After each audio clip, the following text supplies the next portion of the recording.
after that. Okay, so Sam, describe to the audience who hasn't seen it what happened when Evan Monroe went up on stage. Okay, Evan did a very good joke that somebody else didn't like. Okay. And this guy just walks up, like beelines it towards Evan, right? And I'm like, wait a minute, man. You know, nobody notices because he looks like a regular guy, you know, walking up, you know, whatever, right?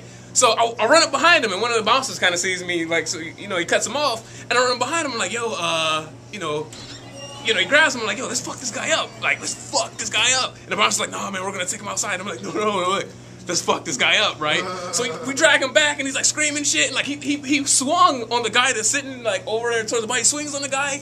I heard he threw something. I'm like, yo, what the hell is going on? And I'm looking at the bouncer like, let's fuck this guy up. Like we can do this. Like we have this power, man. We can do this, all right? Bouncer, you don't got a license to beat people's asses, dude. You're right. You know what? You're right. And he was very professional with how he threw this guy out. He was okay, but the entire time.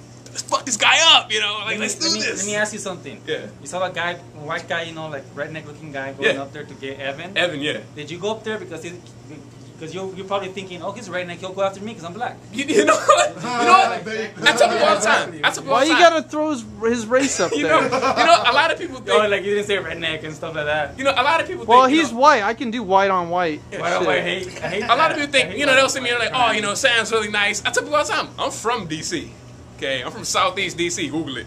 Okay, so when I saw him, like, just instinct, you know, it took over. Virginia, and I was like, he's son. not going over there to just talk to Evan. You know, so I was like, you know what? Let me make sure I tell this guy. I mean, you know, stop this guy because if he touches Evan, he's not gonna have a good rest of the night. He's not at all. I wouldn't either. You know? I wouldn't have a good rest of the night either. I get attacked by a crazed Tom Selleck. Yeah, that's not good shit. I would have punched him. Like, I wanted to, man. I would have punched him in the taint, and then he would have beat my fucking ass. You know, you have a microphone in your hand. There's a stool there. You can use weapons. I know. I told him, I'm like, dude, I got a microphone. I can't hear what you're saying. Right. No one else can hear you. Yelling all kinds of slurs. What you gotta do is take off your shirt, dude.